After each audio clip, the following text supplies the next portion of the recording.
नमस्कार.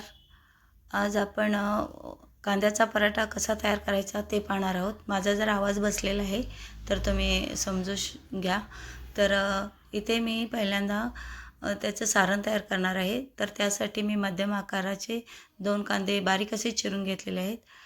त्यानंतर 1 चमचा ओवा अशा पद्धतीने हातावर चोळून घेऊन यामध्ये घालायचा आहे. त्यानंतर तिखट 1 चमचा घातलेला आहे. तुम्ही एक्स्ट्रा घालू शकता. तर त्यानंतर चवीनुसार मीठ घालायचं आहे. मीठ घातल्यानंतर बारीक अशी कोथिंबीर यामध्ये घालायची आहे. आता आपल्याला यामध्ये अर्धा चमचा मी जिरे पावडर घातलेले आहे. त्यानंतर गरम मसाला अर्धा चमचा घालायचा आहे. आता हे सगळं मिश्रण व्यवस्थित असं मिक्स करून घ्यायचं आहे.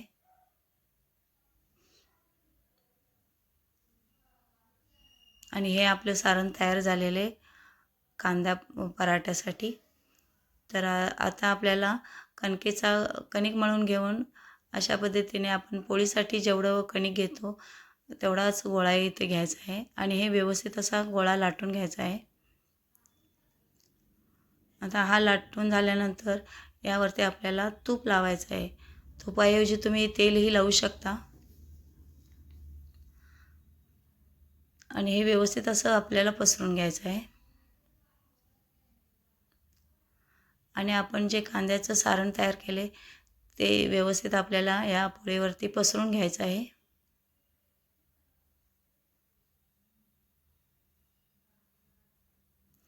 आणि त्यानंतर व्यवस्थित असं हे आपले पोळीसाठी जशी घडी घालतो तशा पद्धतीने घालायचे आहे.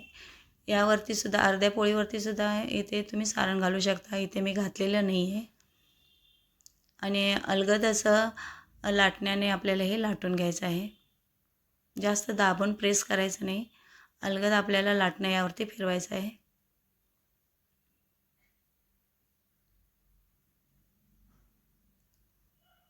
आणि पोळी जरा आपण जाडसर ठेवायची आहे. तुम्ही पाहू शकता एवढी जास्त पातळ लाटायची नाही आहे.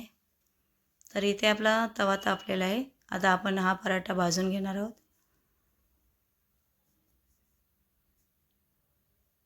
तर तव्यावरती पराठा घातल्यानंतर याला तेल लावून व्यवस्थित असं भाजून घ्यायचं आहे. तेलाऐवजी तुम्ही लोणी लावू शकता किंवा तूप लावू शकता. दोन्ही साईडनं तेल सोडून आपल्याला हा पराठा व्यवस्थित असं भाजून घ्यायचा आहे.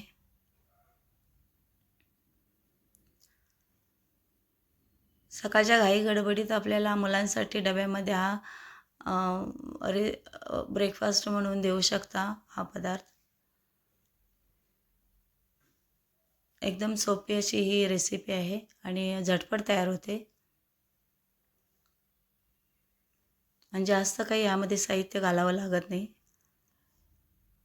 तर तुम्ही ते पाहू शकता दोन्ही साईडनं हा आपला पराठा व्यवस्थित असा भाजलेला आहे आणि हा आपला कांद्याचा पराठा तयार झालेला आहे. तर ही रेसिपी कशी वाटली कमेंट करा. व्हिडिओ पाहिल्याबद्दल थँक्यू.